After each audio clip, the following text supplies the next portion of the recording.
Bueno, mis hermanos, quedamos con una tarea. Efesios capítulo 1, versículos 3 al 14. ¿Cómo lo podemos resumir?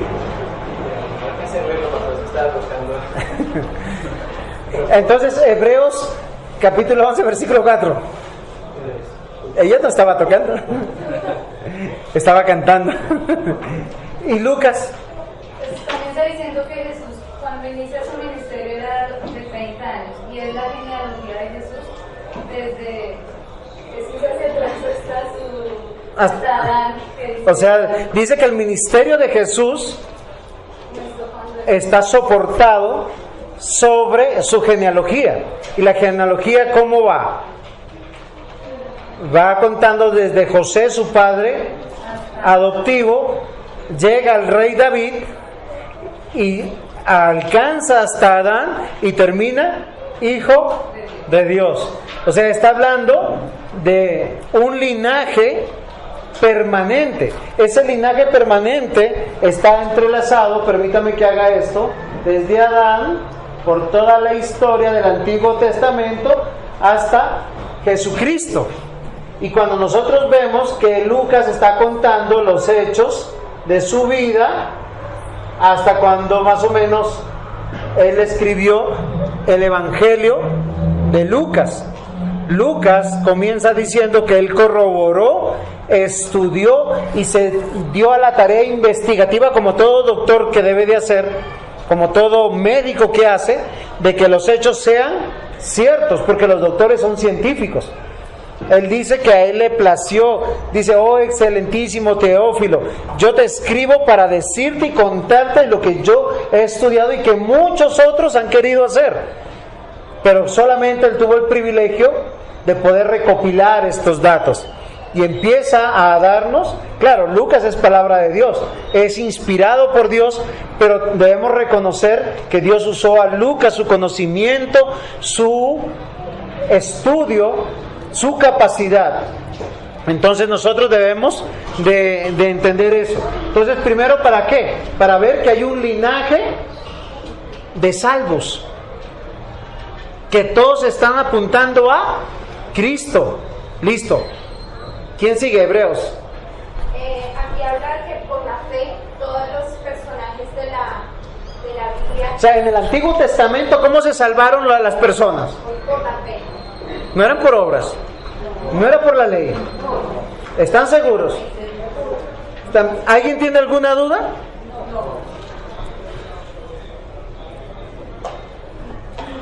Eso es gracia. ¿Será que en el Nuevo Testamento ha cambiado? Porque en el Nuevo Testamento, para muchos dicen que el Antiguo Testamento es la ley y en el Nuevo Testamento es la época de la gracia. Pero resulta que Hebreos, él comienza, bueno, no comienza con Adán, comienza con Abel, el hijo de Adán. Dice, para ver de una obra manifiesta, que a Dios le plació su sacrificio por medio de la fe. Porque Dios vio el sacrificio de de Abel, con agrado, y el de Caín con desagrado. ¿Por qué fue el de Caín con desagrado? ¿Eran verduras dañadas? De pronto no le gustaba el repollo a Dios. ¿Por falta de fe? No, ¿saben por qué no le agradó? Porque no fue un sacrificio de un cordero. Recuerdan que el Señor en el huerto dice: el hombre pecó, saquémoslo de aquí para que no quede en este estado, saquémoslo. Él fue vestido por pieles de un animal, no dice qué animal, posiblemente puede ser de un cordero, del cordero inmolado, porque habla de la justicia. Ya está hablando de salvación, ya está hablando de gracia, no por obras, porque por sus obras Adán y Eva, ¿qué tenían que hacer? ¿Se acuerdan cómo dice Génesis capítulo 1, versículo 9? Dios hace una pregunta, ¿cierto? ¿Cuál es la pregunta que hace? En Génesis 1, 9.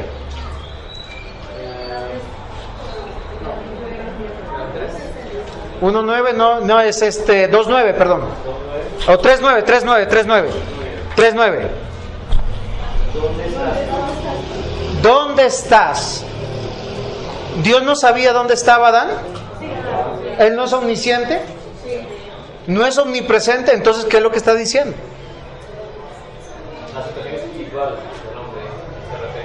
Bueno, yo le hago su situación espiritual es diferente a su situación corporal.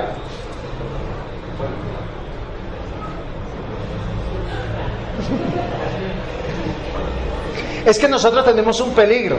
A veces decimos, esto es lo espiritual y esto es lo secular. Dígame en la Biblia dónde dice eso. Nunca. Yo les voy a decir la mejor manera de entender. Todo es espiritual. 6 días trabajarás y harás toda tu obra.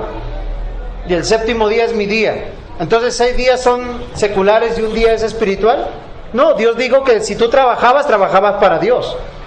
Si tú eras esposo para Dios. Si tú eras esposa, eres esposa para Dios. Si tú eres hijo o hija, eres para Dios. O sea, al final, toda la obra que hacemos es para Dios. Entonces nosotros cuando separamos lo espiritual de lo secular, estamos haciendo una dicotomía malsana. Entonces, me voy de paseo. ¿Eso es para Dios o eso es para mí? No, aunque es para mí, debe ser para Dios. Recuerden que Dios es el todo, no es lo primero. Y es un concepto que tenemos que, y yo les aseguro que nunca más lo usarán en su vida. Entendiendo que si yo tengo lo primero, hay un segundo. Entonces nosotros tenemos que comprender que es por fe. Y cuando Dios le dice, ¿dónde estás?, es porque no supiera, era para que supiera que había sucedido, nos revela que había sucedido algo, el hombre había caído en pecado, estaba separado. Sin embargo, ¿qué prevalece? La voluntad pactual de Dios, que Dios para sí se había prometido un linaje, una herencia y un pueblo para él. Eso es lo que estamos viendo nosotros. Desde Adán, cuando ve a Abel y se agrada, es porque él había hecho posiblemente conforme Adán le había enseñado a él. ¿Qué tenía que haber hecho Caín? No, es que yo soy labrador. Entonces él fue y presentó lo mejor de sus verduras. No, nadie le pidió verduras. Le pidió un cordero. ¿Qué tenía que haber hecho posiblemente? Abel, ¿usted tiene otro corderito? No importa, el segundo mejor. ¿Cuánto vale? Hacer la transacción, venir y presentar un cordero. Posiblemente, porque a Dios lo que le agradaba o le agrada es lo que apunta a Cristo. Eso fue lo que le desagradó. O sea, para no entrar en inferencias. Siempre un pecado llevará a otro pecado y a otro pecado, y por eso Caín mostró que no era del linaje de la salvación. Pero Hebreos nos dice que es por medio de la fe que se salvan los del Antiguo Testamento. Y cuenta todas esas historias de Adán, de Noé, de Abraham, de Isaac, de Jacob, de Moisés, hasta de una prostituta. Dice Ra, y le pone el adjetivo calificativo, la ramera. Bueno, si una prostituta se salvó, se está cumpliendo lo que en 1 Corintios dice Pablo: de lo vil, de lo menospreciado le plació Dios escoger para avergonzar a lo sabio, a lo entendido de este mundo, a lo fuerte de este mundo. Y gracias a Dios. Por eso la iglesia no son perfectos los que estamos acá reunidos. Somos pecadores salvados por gracia, igual que en el Antiguo Testamento. Por eso hay cosas que nosotros vamos a ver que en el Antiguo Testamento van a cambiar, y espero que eso no se les vaya a olvidar, porque en las siguientes charlas vamos a hablar de algunos temas que posiblemente ya no van a ser tan amistosos como hoy. De pronto me van a decir que no vuelvo. Entonces entendemos que en Hebreos nos cuenta la historia de la salvación desde el Nuevo Testamento hasta Génesis capítulo 4 con Abel. Listo. Y ahora sí, Efesios capítulo 1. Efesios Nos va a hablar de los salvos, de los escogidos. ¿Cuándo? Para poner 3 versículos en especial de ese texto, ¿sí? que resumen el versículo 5, el 10 y el 12. Sí, señor. El 5 dice: en amor, habiéndonos predestinado para ser adoptados hijos suyos por medio de Jesucristo, según el puro afecto de su voluntad. Habla de la predestinación, de la eternidad. ¿Sí? O sea, la iglesia está concebida en la eternidad. Hay un número exacto porque es un número que está inscrito en un libro que se llama el libro de la vida. Dios no anda con un borrador borrando y volviendo a escribir, no tiene tampoco ningún secretario. O sea, todos los que están inscritos en el libro de la vida pertenecen a esta iglesia. Y esa iglesia, vamos viendo que son todos los que son salvados por medio de la fe, que es la expresión de su gracia. Eso es lo que está diciendo Pablo a Éfeso. Cuando él dice: bendito sea el Dios y Padre de nuestro Señor Jesucristo, que nos bendijo con toda bendición espiritual en los lugares celestiales en Cristo. Wow, ¿dónde sucedió eso? Decreto eterno de Dios.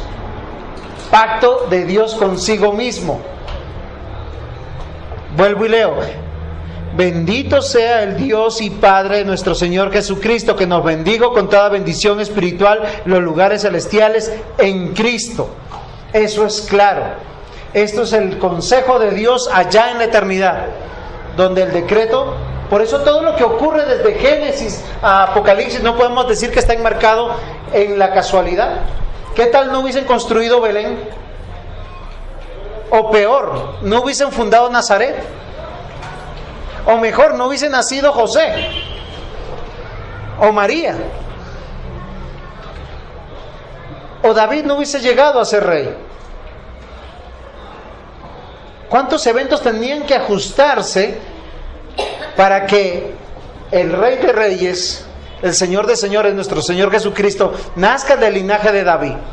Son muchísimos, interminables. Solo Dios lo había determinado en la eternidad. Eso es decreto eterno, eso es el pacto de Dios, un pacto de revelar a Jesucristo. Pero Jesucristo no se iba a revelar como una opción para los seres humanos, sino Él se revela para aquel que tiene ojos para ver, oídos para escuchar y un corazón para poder caminar en su verdad. Y eso es lo que nos está diciendo, versículo 4: según nos escogió en Él antes de la fundación del mundo, para que fuéramos santos y sin manchas delante de Él. Usa la palabra santo, apartado.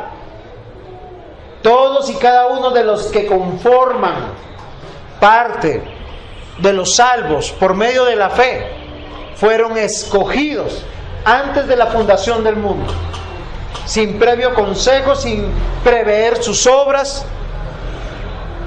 Y eso es lo que llama bendición espiritual, antes de la fundación del mundo, para que fuéramos de Él. Dice, en amor. ¿Por qué dice en amor? Porque la expresión máxima del amor sigue siendo Cristo. Recuerden que esa palabra que dice en Juan 3:16, de tal manera Dios amó al mundo, quiere decir que no hay otra manera donde alguien pueda demostrar el amor sino como Dios amó. Y eso es muy, muy fuerte. Es muy fuerte.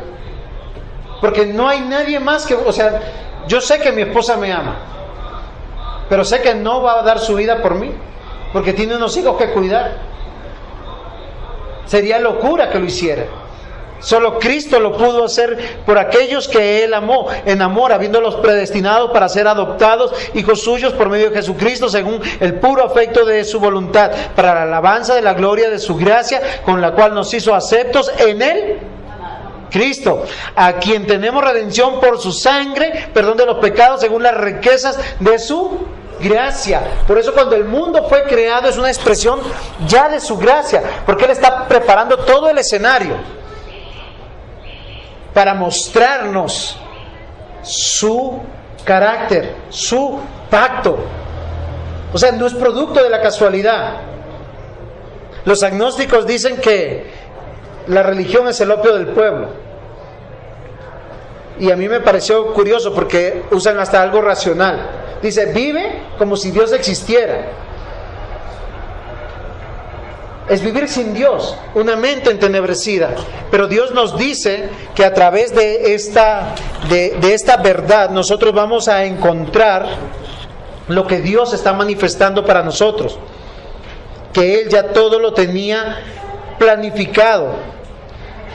Dice que hizo sobreabundar para con nosotros en toda sabiduría e inteligencia, dándonos a conocer el misterio de su voluntad, según su beneplácito, el cual se había propuesto en sí mismo de reunir todas las cosas en Cristo.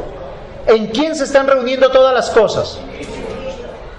En la dispensación del cumplimiento de los tiempos. ¿Qué es dispensación? Pastor, ¿qué es dispensación? Un periodo de tiempo. Muy bien, es un periodo de tiempo, la administración de un tiempo. La administración del Antiguo Testamento está sobre la base de lo prometido.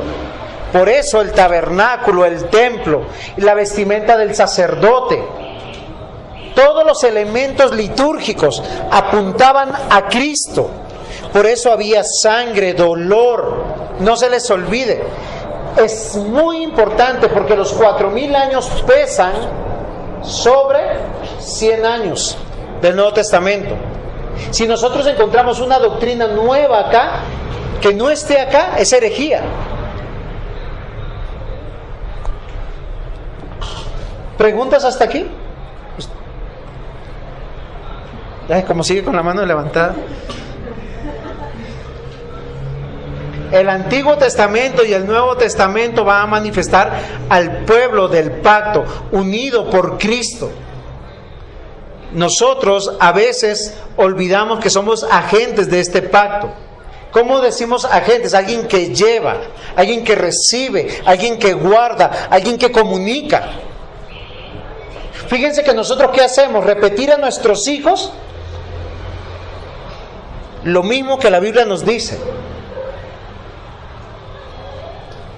Deuteronomio 6 dice que nosotros debemos repetir estas verdades a nuestros hijos en todo momento, al despertarnos, al acostarnos, en el camino. Y es muy interesante que nosotros, como agentes del pacto, debemos reconocer los oficios que Dios manifestó en esta historia de la redención, en el Antiguo Testamento, porque Él, al manifestar su reino, está manifestando su pueblo, su iglesia. Y nosotros tenemos que comprender básicamente el significado de la iglesia. La iglesia es una palabra en griego que está conformada por un prefijo que significa, o que dice eclesia. Yo no soy muy bueno para los idiomas, eso me toca es estudiar, leer y copiar. No vayan a pensar que yo sé hebreo o griego, no lo sé. Pero las bases que yo tengo son ir a una concordancia Strong para que me ayude. Ex significa fuera, eclesia, asamblea. Claro, la palabra que encontramos en el Nuevo Testamento es iglesia.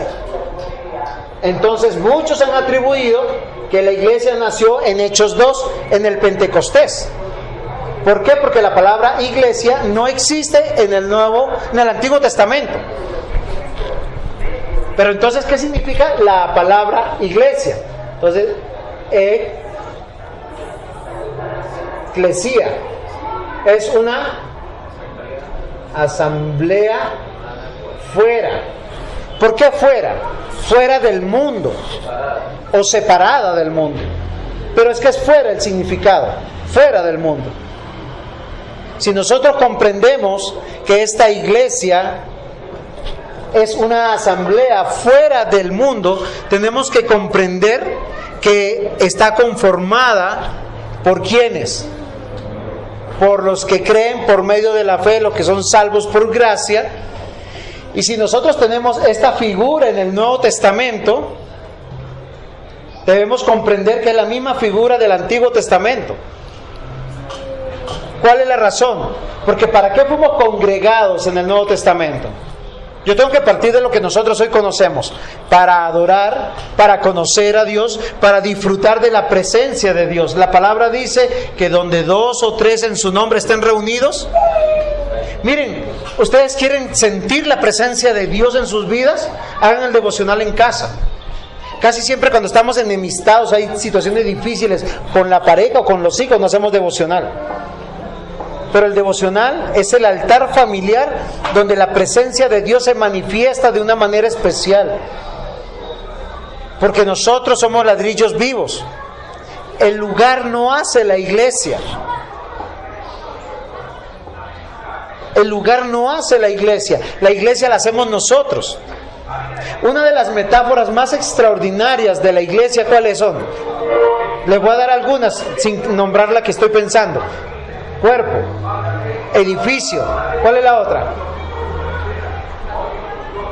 Sí, en el matrimonio, pero Dios llama a la iglesia su esposa o su novia. Solo para que mediten. Si Él en el Nuevo Testamento tiene iglesia y acá tiene nación o pueblo, ¿qué quiere decir? ¿Que la del Nuevo Testamento es la novia o la esposa? ¿Y la del Antiguo Testamento? No, es que Cristo no puede tener 2 novias ni 2 esposas. Él no es bígamo, no es polígamo. Es la misma, tiene que ser la misma. Entonces nosotros, ¿qué tenemos que entender? Que el origen de Dios en su pacto eterno, en su propósito, Dios quiere revelar a Cristo, pero lo revela a través de un pueblo. Nosotros tenemos el nombre de iglesia por el idioma, pero Él quiere manifestar su gobierno teocéntrico. Él quiere manifestar que es la cabeza, que es un gobierno que está basado sobre la pluralidad. Pero que yo quiero encontrar un poquito estas definiciones para poder estudiar mejor. Porque nosotros cuando encontramos asamblea y es fuera, nosotros vamos a encontrar estos mismos términos en el Antiguo Testamento. Y yo quiero que nosotros pensemos un poquito. El pueblo de Dios en el Antiguo Testamento, algunos dicen que se llaman judíos, ¿sí o no? Y yo les voy a decir que es un poco riesgoso, porque los judíos solo existen aproximadamente a partir del año 700, más o menos. Antes no existían los judíos, porque el pueblo de Dios era conocido... No se vaya a caer. Como Israel. ¿Sí o no? ¿Cuándo se llamó Israel? Con Jacob, que empieza a formarse una nación. Pero Jacob, ¿cuándo aparece en la historia? Sí, más o menos, ¿en qué fechas? No más, tiene que ser más. Más o menos está como en el 1400. O sea, nos quedan 2600 años sin nombre. Eso es para que nosotros no podamos, porque muchos dicen, no, es que Israel es el pueblo de Dios y la iglesia es la iglesia. Porque algunos dividen de esa manera. ¿Qué es lo que estamos viendo nosotros? Que hay una consecución de todos los salvos agrupados como una asamblea, como un pueblo, como una iglesia. No vamos a encontrar el nombre iglesia en el Antiguo Testamento por una sencilla razón. Ellos no hablan griego. Ellos no hablan griego. Pastor, bueno, en el Antiguo sí se habla de la asamblea. Sí, claro. Se habla también de la congregación y todos eran fuera. Ustedes... Me quedé sin espacio. Bueno, voy a hacerlo acá un poquito más abajito. ¿Ustedes se acuerdan cómo acampaban en el desierto? Dice que en el centro estaba algo muy importante, que era el tabernáculo. Y ellos acampaban de esta manera. Perdón. Una tribu, 2 tribus, 3 tribus, 4 tribus, 5 tribus, 6 tribus, 7 tribus, 8 tribus, 9 tribus. 10 tribus, no, entonces nos faltan 2 más. Espérame. Es la estrella de David. Espérame.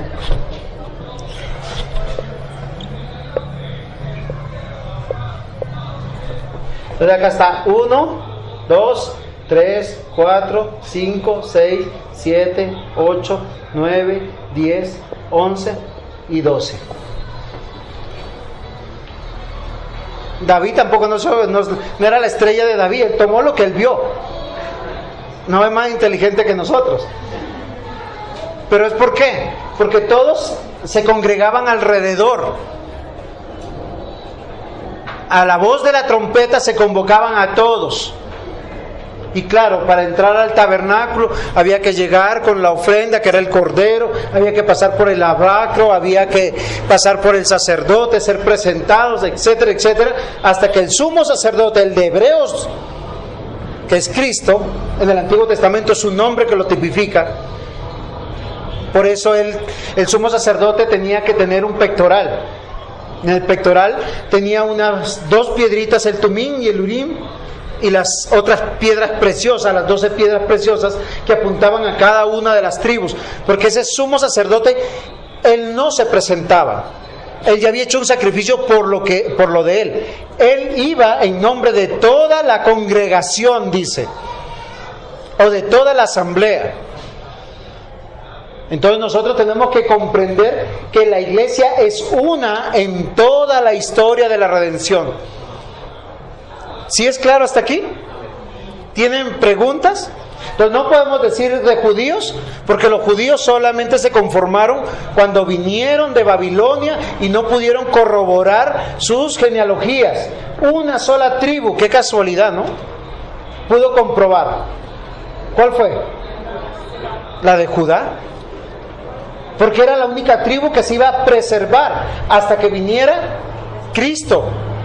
Y el templo 70 años después de que murió Cristo fue acabado, porque ya no significaba nada, porque en Cristo se habían cumplido todo lo que en el templo se había que hacer. O sea, Dios soberanamente obra de una manera tan extraordinaria. Y dice que los salvos del Antiguo Testamento y como del Nuevo Testamento son salvados por fe y por gracia. Cristo y la iglesia. Esto es para que nosotros podamos meditar un poquito.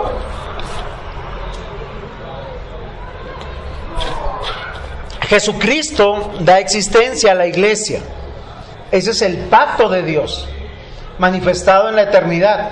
Cuando Dios pone al hombre, lo pone con un propósito: manifestar su pueblo. Si ustedes me permiten, yo más que iglesia hablo de su pueblo. Porque su pueblo no me hace la división hebrea y griega. Claro, somos iglesia y no hay ningún problema. Pero cuando hablamos del pueblo de Dios, hablamos de la iglesia invisible. Esa iglesia que es de todos los tiempos, de todas las razas, de todas las naciones. De hecho, los israelitas no existían. Cuando Abraham salió de su tierra, ¿era israelita o judío?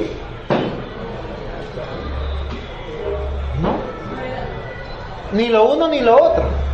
Porque ¿qué hicieron los judíos y los israelitas? Hicieron acepción de personas. Ellos llamaban perros a los que no eran judíos o circuncisos. Ellos tuvieron una identidad cultural con la verdad de salvación, cuando Dios siempre había de salvar personas de toda raza, de toda lengua. Ahora yo les hago una pregunta solo para que mediten en lo que yo les digo. ¿Moisés se casó con una judía o con una israelita? No, tampoco, no era una cusita. ¿Por qué le dicen así? No, yo comprendo, ¿no? ¿Sí? Pero nosotros vamos a ver al padre de Séfora, vamos a ver que es un hombre de Dios. Es uno de sus fuertes consejeros. Es que el pueblo de Dios se había diseminado en toda la tierra prometida, en toda la tierra de, ¿cómo se llama esto? Donde estaban los de Sem o los descendientes de Sem. Entonces nosotros no podemos decir, de hecho, quien salva la vida de Moisés es la esposa. Y lo hace atrevidamente. Porque Dios lo iba a sacar o lo iba a matar a Moisés. ¿Por qué lo iba a matar?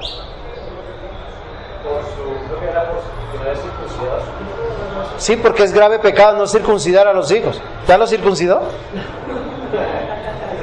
¿Por qué no los ha circuncidado? No, yo sé que no molesta, pero ¿por qué no los ha circuncidado? No, es que lo que a donde yo quiero decir, porque no, la respuesta es fácil, porque la circuncisión es una sombra del pacto cumplido. Entonces nosotros ya no circuncidamos, es por eso.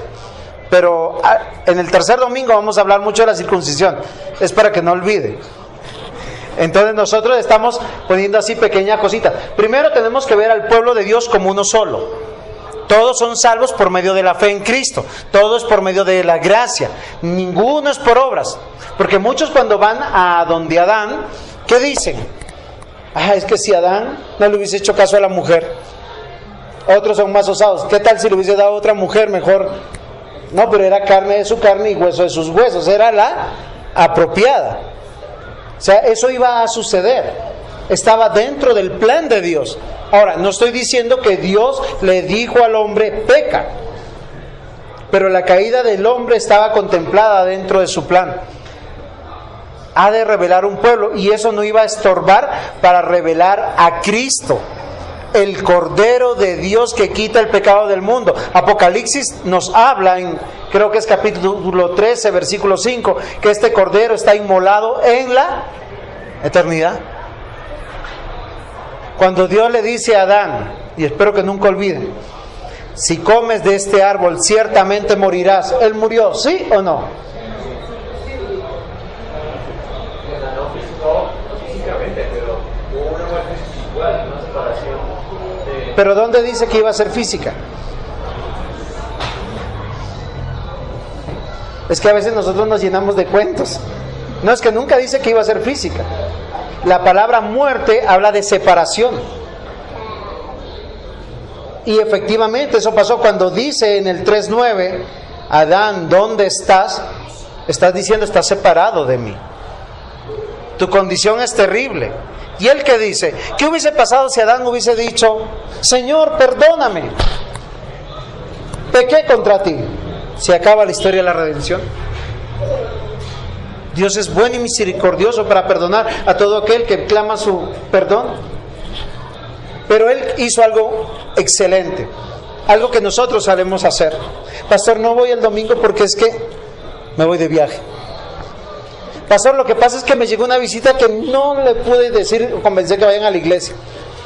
Pastor, es que tengo una gripa, pero el pastor no se puede enfermar, ¿no? Porque si le da gripa, ¿quién predica? ¿Qué hizo Adán? Dijo, la mujer que tú me diste. Ya ves, me hiciste enojar. Por eso te grité, por eso te maltraté. La misma excusa que usamos siempre. ¿Y qué hizo la mujer? La pobre serpiente, ¿no? La serpiente no se pudo defender. Miren, la justificación es lo que hace que nosotros veamos en este sentido nuestra pecaminosidad, y que no es por obras, sino es por gracia. Siempre será por gracia. En el Antiguo Testamento, Hebreos nos dice que por lo menos desde Abel a nuestros tiempos en Hebreos, fueron salvos por gracia, y hoy siguen siendo salvos por gracia.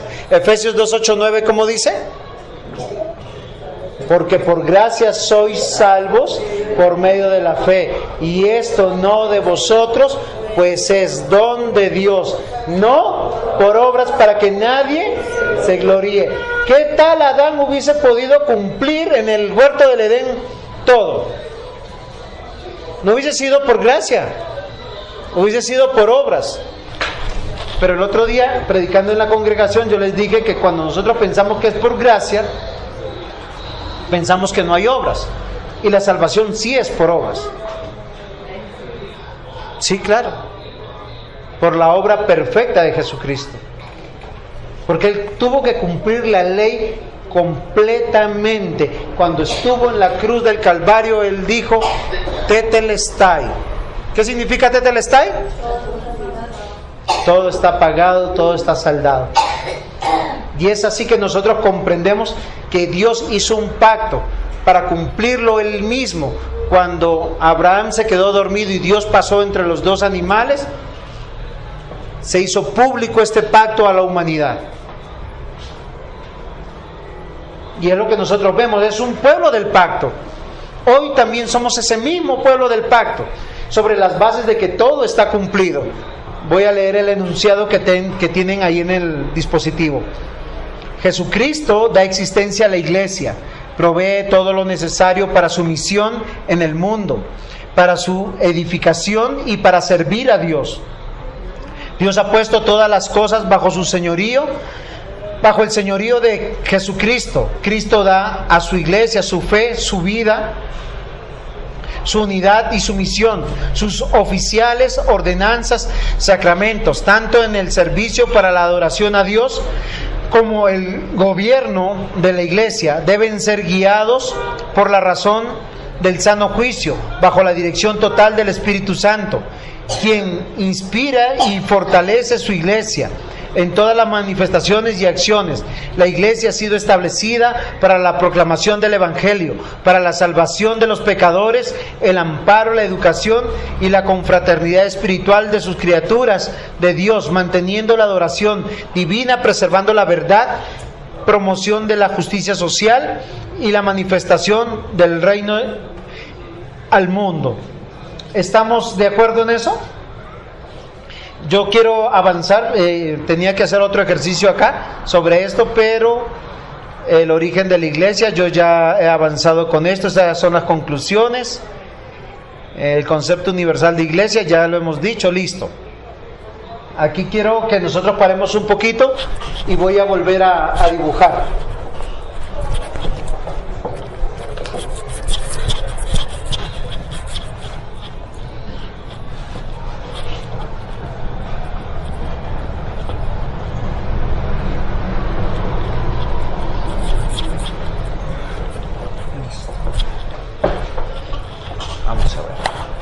Nuevamente, esta línea, ¿cómo la conocemos? Como la historia de la redención. Comienza en Génesis, termina en Apocalipsis. Tenemos la cruz de Cristo y tenemos la revelación de nuestro Dios, que es progresiva. Hemos dicho que vamos a hablar del pueblo de Dios. ¿Cuál es la expresión mínima del pueblo de Dios?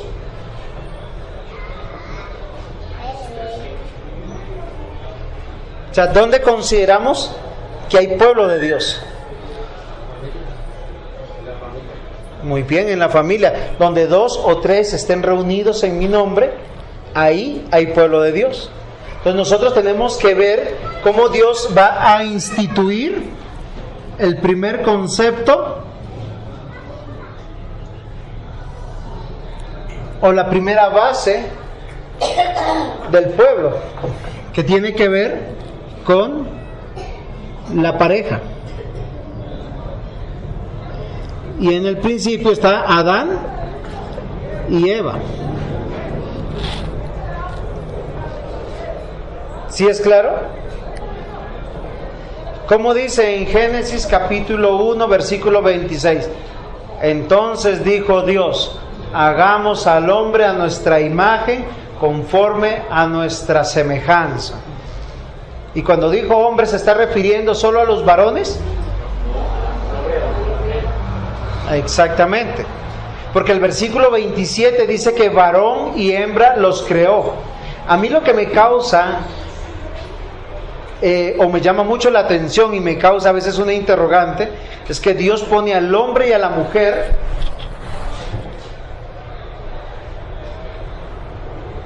como autoridad. Los dos son autoridad. y a los dos se le encarga la administración. Y dice, para que señoree, ¿qué? ¿Qué es lo que tiene que señorear? La creación. Nunca dice que nos señoreemos unos a otros. No hay jerarquía. No existe una jerarquía. O sea, el pastor no está por encima de la congregación, ni la congregación por encima del pastor. En el matrimonio la esposa no está por encima del marido, ni el marido por encima de la mujer. Pero sí nos da roles o funciones diferentes. Porque Dios no pide cuentas a la mujer del hogar. ¿A quién le pide cuentas? Al varón. Pero los dos son autoridad. ¿Cómo lo sabemos? Éxodo capítulo 20, en el 5º mandamiento. Mi hermano, ¿cómo dice el 5º mandamiento?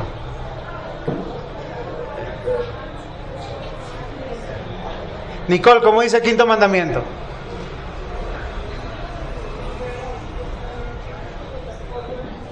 ¿Ustedes la escucharon? ¿Cómo dice? Karina, ¿dónde está? ¿Cómo dice el 5º mandamiento? Honra a tu padre y a tu madre. Dios declara que los dos son autoridad, y el 5º mandamiento no solamente habla de los padres como autoridad, sino de todo tipo de autoridad puesta por Dios, porque es el resumen de toda la ley. ¿Y qué significa honrar? Respetar, reconocer, sujetarse a todos los que están debajo. Pero hay un rol en la pareja, que la mujer se supedita al hombre, porque el hombre, y nuestro Señor explica eso, ¿no? Porque el hombre fue creado primero y la mujer a causa del hombre. Dice, para que fuese ayuda idónea. Pero esa ayuda idónea no es para mí, o sea, no es para satisfacerme a mí, o sea, no es para que yo sea feliz. ¿Para qué es entonces? ¿Para qué dice que sea ayuda idónea? Para señorear sobre los peces del mar, sobre los... ¿Cómo dice? Te olvidé el versículo. Ajá. Y eso es muy interesante que nosotros hagamos, porque nosotros no nos enseñoreamos unos a otros. Por eso todos nosotros somos hermanos, pero somos llamados a funciones diferentes. En la iglesia está el pastor, deberían haber ancianos, deberían haber hermanos dedicados a algún ministerio, y eso no los hace que estén por encima, los hacen con mayor responsabilidad y mayor deber. En el hogar es exactamente lo mismo. ¿Sí me están comprendiendo o estoy enseñando algo que está completamente diferente? No los quiero dejar preocupados. Si hay alguna duda, yo la aclaro. Porque Dios nos pone a hombre y a mujer como autoridad. Y eso es lo que yo quiero desarrollar en la diapositiva. Porque vemos la familia que está instituida, y esa familia es vista como iglesia. Está Adán y está Eva y estarán sus hijos. Si nosotros pudiéramos coger toda la genealogía, Adán, Abel, bueno, Abel murió, entonces está Set, y de ahí para adelante todos los que están, ¿y cuántos años vivieron? Todos los varones reunidos hacen un concilio, hacen un conjunto de autoridades, y Dios los pone y los honra y los reconoce. Ahora, no pone los nombres de las mujeres no porque no fuera importante, sino porque cada uno de estos varones está representando un oficio que Cristo va a cumplir, y el oficio que está llamado a cumplir dentro de esto es el de profeta. Ustedes recuerdan que en el Antiguo Testamento los profetas no tienen ningún linaje, no vienen de una familia, no tienen un origen en especial. ¿Pero qué es un profeta? Todo aquel que proclama la palabra de Dios, todo lo que Dios ha comunicado. Adán le comunicó a Abel, bueno, Abel murió, entonces pongamos al sustituto, a Set, y así sucesivamente. Cuando ustedes hacen el linaje de Noé, van a ver que en el día, o por lo menos en el año del diluvio, murió Matusalén. ¿quién fue el hombre que vivió más años? Esto es para que entendamos la longanimidad de Dios. Como dice Génesis capítulo 6, versículo 5. Y la maldad. Jehová que la maldad de los hombres será mucha en la tierra. Exacto. Sin embargo, ¿Dios qué hace? Le da la vida tan prolongada a Matusalén. Y después de que él muere, viene el diluvio. Viene el juicio de Dios. Pero él se reserva nuevamente a una pareja, a Noé, la esposa, bueno, a sus 3 hijos con las esposas. Sin embargo, de esos hijos, solo vemos que un linaje continúa. Está Sem, Can y Jafet. Y solo uno es el que va a continuar el linaje de la salvación. Exacto. Pero ¿cómo se hizo para que la palabra de Dios llegara a Moisés y Moisés la escribiera? A través de la profecía. Ahora, entendamos que profecía no es una suerte de adivinación. No es, el Señor me ha dicho que esto y que lo otro. No, eso no existe. Y si Dios te ha dicho, es que la Biblia lo dice. Si te lo has soñado, bueno, tómate un Alcacercer mejor y no lo digas. No, porque si Dios ha dicho es porque está escrito. En los tiempos de Adán, cuando no había la escritura, lo que los hombres comunicaban tenía que ser corroborado. Yo era Adán, me lo pasaba a mi hijo Seth, y Seth al otro hijo y el otro, y todos corroboraban que era la misma historia, porque a Moisés le llegaron los datos claros. ¿Quién vio la creación y no fue, si no fue Adán? ¿Quién no la supo? De la boca de Dios.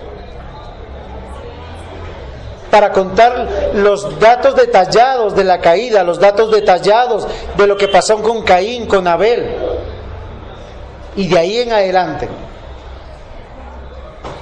Fue la tradición oral, la tradición profética, para decirlo de otra manera, la proclamación de la palabra de Dios, de lo que hoy nosotros conocemos como Génesis, Éxodo, exactamente. Entonces nosotros tenemos que ver que en la primera institución, que es en la pareja o la familia, encontramos la autoridad profética, la función de piedad y de adoración. ¿Cómo se hacía? Solamente a través de sacrificios. ¿Faltan 15? Muy bien. Bueno, luego, después aparece el siguiente orden, que viene el sacerdote. Esto es en Éxodo, cuando aparece el primer sacerdote, que es Aarón. ¿Sí? Entonces ya tenemos al sacerdote, que era Aarón, y a Moisés, que era el profeta. Ambos como autoridad de Dios. Se está conformando un pueblo para la adoración a Dios. Acá tenemos todos los símbolos litúrgicos que nosotros hoy tenemos. Todos los símbolos litúrgicos. Si ustedes quieren un día, si el pastor lo hace, dibujan el tabernáculo con todos los elementos y empiezan a ver todo lo que Cristo ha cumplido y empiezan a borrarlo. ¿Por qué ya no tenemos panes de la proposición? ¿Por qué no tenemos candelabros? ¿Por qué no tenemos incienso? ¿Por qué no tenemos lavacro? ¿Por qué no tenemos lugar santísimo? Y todo se ha cumplido en Cristo Jesús. Tenemos una liturgia diferente, pero ya en el Antiguo Testamento la había. ¿Cuántos años estuvieron ellos con esta liturgia? Por lo menos 40 años. Y después tenemos... La palabra liturgia, ¿qué significa? Muy buena pregunta, se me olvidó. O sea, ¿a qué se refiere la palabra liturgia? Adoración. ¿Sí? O sea, cuando hablamos de cualquier símbolo litúrgico, estamos hablando de adoración, de elevar, de reconocer. Como tercer punto, tenemos el oficio de rey. Y ustedes ya saben que me estoy refiriendo a David. Y acá están los 3 oficios que se cumplen en el Antiguo Testamento, que se van revelando progresivamente y van a manifestar al pueblo de Dios del Antiguo Testamento, el cual tiene signos, símbolos, sellos y señales que todas apuntaban a Cristo. Entonces nosotros tenemos que ver cuando el Señor Jesucristo vino, manifiesta su pacto cumplido, que manifiesta su rey, su pueblo, el reino de Dios, su gobierno, su autoridad, y finalmente nosotros vemos los embajadores. Porque ¿quiénes son todos los que conforman el pueblo de Dios? Sí, claro. O sea, fíjense que ustedes son embajadores. Ahora, los embajadores no son mayores que los diáconos, ni que los sugieres, ni que los pastores. Seguimos siendo iguales, porque es un pueblo y hay una sola la cabeza, solo que todos tenemos funciones diferentes. En el Antiguo Testamento está la pareja, pero Dios siempre llama al hombre a dar cuentas. Es muy interesante. Pero en el matrimonio, ¿cómo se trabaja? ¿Cuántos años de matrimonio tiene usted, mi hermano? ¿Sí? ¿Es casado o no es casado? ¿Quién es casado aquí? Listo. ¿Cuántos años de matrimonio? 37. ¿Usted ha trabajado hombro a hombro con su esposo? ¿Ha trabajado usted más que su esposo o su esposo más que usted? Son labores compartidas. ¿Cuántos hijos han tenido? ¿Y su esposo los ha criado? Ah, juntos. Entonces no ha trabajado más que usted. Pero gracias por quererlo hacerlo quedar bien. No, es verdad. O sea, uno trabaja hombro a hombro. O sea, el fracaso de un hijo es el fracaso de los dos. No es el fracaso de uno. Nosotros tenemos que comprender eso. Pero Dios, ¿a quién va a llamar a cuentas? Al hombre. Por eso el sujetarse voluntariamente es decir, Dios, gracias, me libraste de darte cuentas. No es verdad. O sea, ¿por qué querer usurpar el lugar del varón? ¿Por qué hacerlo? O sea, yo les aseguro que no hay una mujer que diría, yo quiero ir a darle cuentas a Dios de nuestro hogar. Porque todos hemos peleado, todos hemos tenido malos entendidos, todos hemos tenido luchas en el matrimonio. Nadie quiere hacer eso.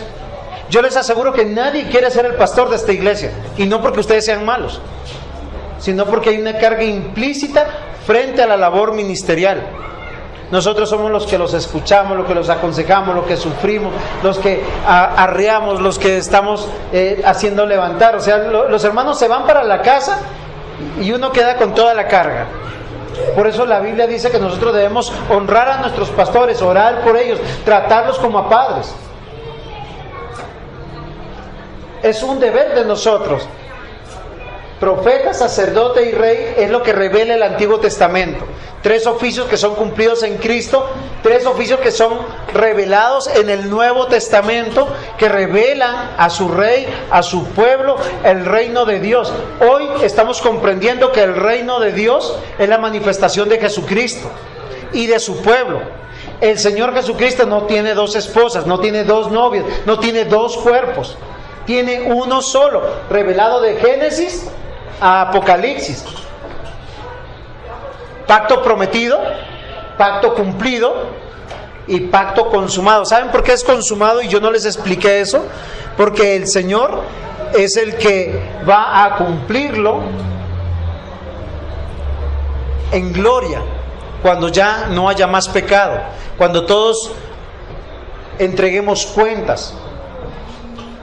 En el tribunal de Cristo, los hombres seremos llamados para dar cuentas de nuestras acciones, pero las mujeres también, dicen de sus obras. Lo que se le pide al hombre es señorear, no enseñorearse. Lo que se le pide a la mujer es sujetarse voluntariamente, no que sea sujeta. ¿Sí me comprende que son 2 cosas diferentes? O sea, yo no voy a coger violentamente a mi esposa para que se sujete, ni para que parezca la esposa del pastor. No, Dios obra eso en su corazón y ella lo hace voluntariamente. Y en el Nuevo Testamento nosotros vamos a ver diáconos, pastor y presbítero, con las mismas autoridades profética, sacerdotal y de autoridad real o moral. Pero eso yo quiero trabajarlo posteriormente. Ya, entonces, ¿preguntas sobre lo que hemos estudiado? ¿Tenemos 5 minutos todavía?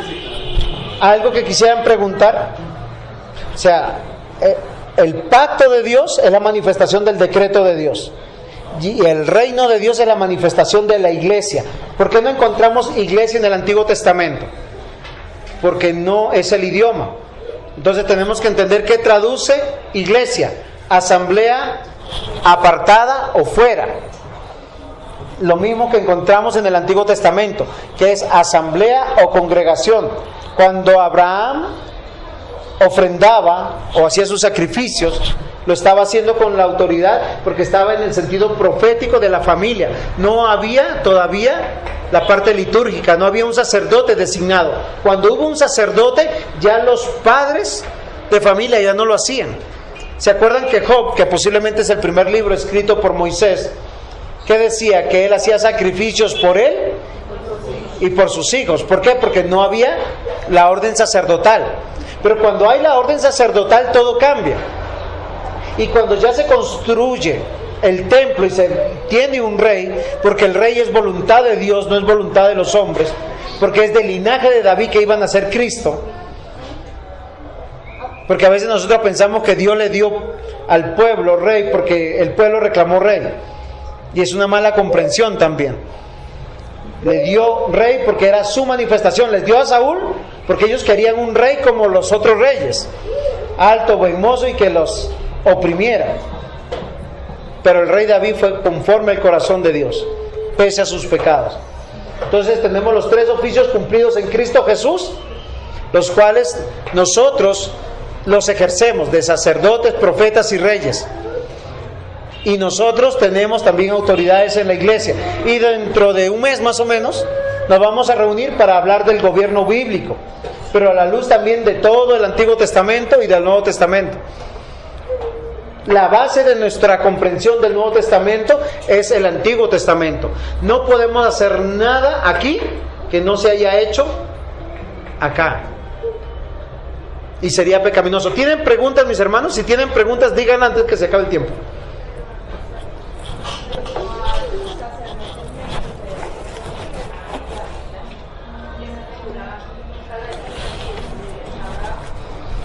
Bueno, sí, claro, cuando se menciona Melquisedec, el Nuevo Testamento nos hace una referencia que nos va a hacer pensar en Cristo, porque es sin linaje, sin nación. O sea, Abraham, ¿a quién le entregó sus diezmos?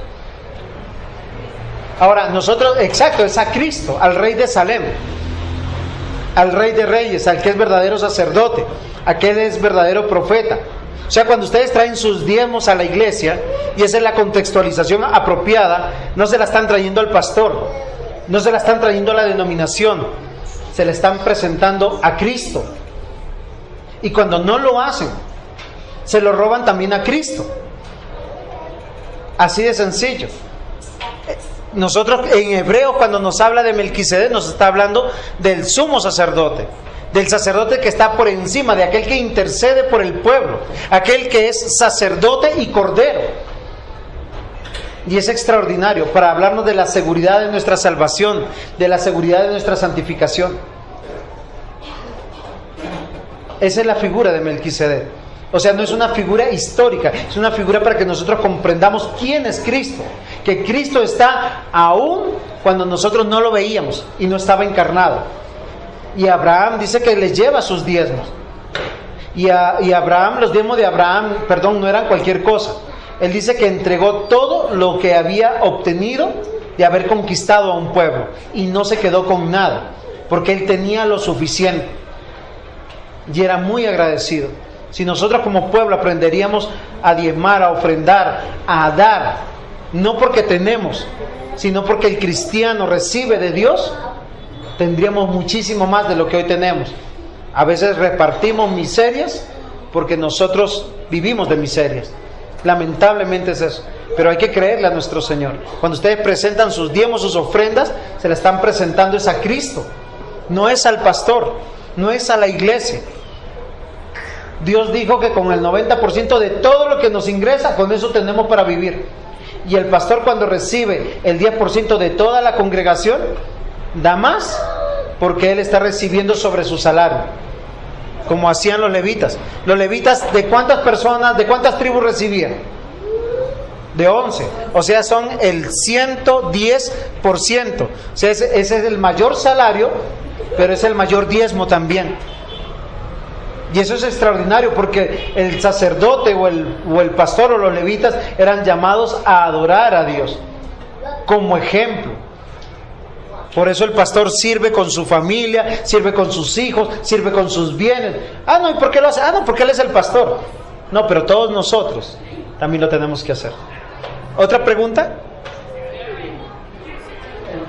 Si Abraham era justo, ¿por qué Dios entonces le mandó a que sacrificara a su hijo?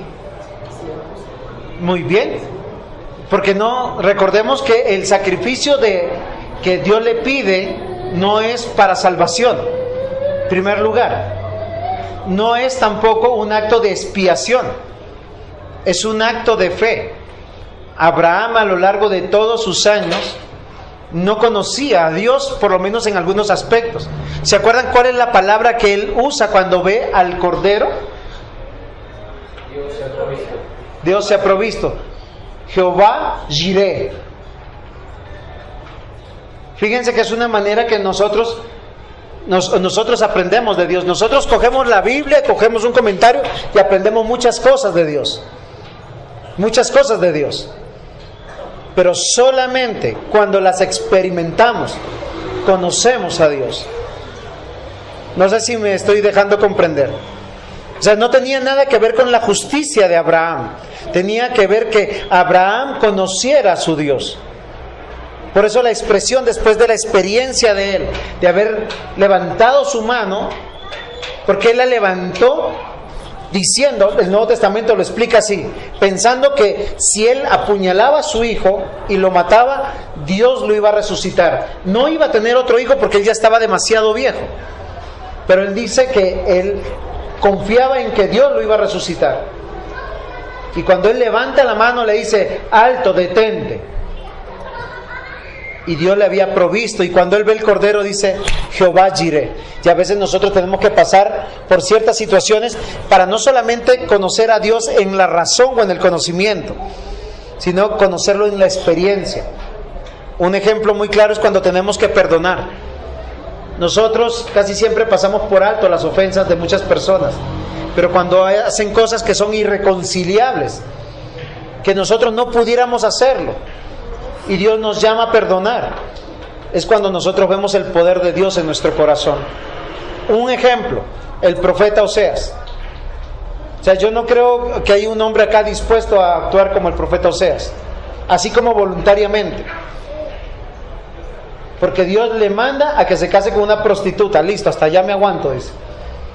Pero luego de tenerla, después de tener primer hijo, segundo hijo, tercer hijo, agarra y esta mujer se va y dice lo siguiente públicamente: me voy donde mis amantes, ellos me dan de comer, me dan mi vestido, me dan mis joyas. Y Dios que le dice, ve y vuélvela a traer. Esas sonrisas que hacen. No, pero es verdad, no hay ningún hombre dispuesto. Pero ¿qué es lo que está hablando Dios? Primero está hablando del perdón, pero es el perdón que hace Cristo para con su iglesia, porque es una iglesia que está llena de adulterios, de fornicaciones, de faltas de perdón. Pero eso es el verdadero perdón de Dios. ¿Estamos dispuestos a perdonar eso? Nosotros decimos, Señor, cualquier cosa menos eso. No, y para uno como varón es muy difícil. Pero nosotros, si podemos perdonar y podemos restaurar una relación y podemos salir adelante bajo cualquier circunstancia, vemos el obrar de Dios en nuestro corazón y vemos cómo Dios se ha glorificado. Así pasan con las dificultades entre hermanos. Por eso no, si ustedes tienen dificultades como iglesia, no es me voy de la iglesia, esa es la solución impía. La solución cristiana es soportar, sostener, perdonar, poner la otra mejilla. Y cuando tú ves que eso sucede es porque estás conociendo el obrar de Dios en tu corazón. Y básicamente es lo que le pasó a Abraham. Dios no le pidió el sacrificio como un sacrificio expiatorio, sino para que le conociera, para hacer probada su fe. Y le creyó a Dios y le fue contado por justicia.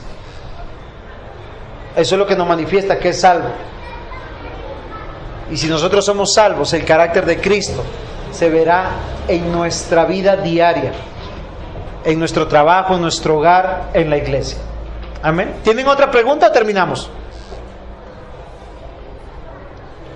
¿Pastor quiere preguntar? No. ¿Algún hermano? ¿O está claro todo? ¿Algún de pronto compromiso con la doctrina?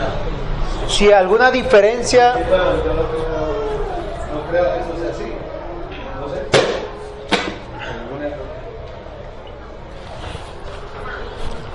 No hay problemas.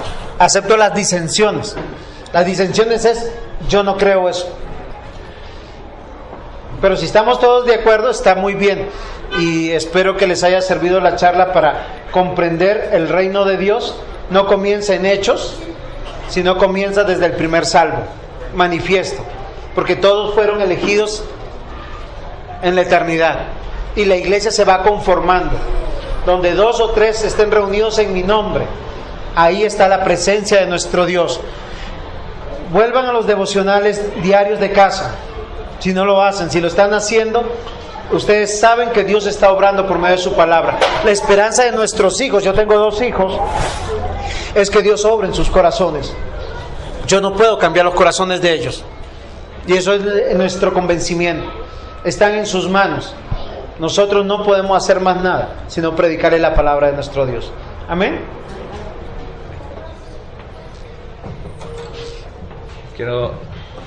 Quisiera agradecerle al pastor y a su familia por la visita.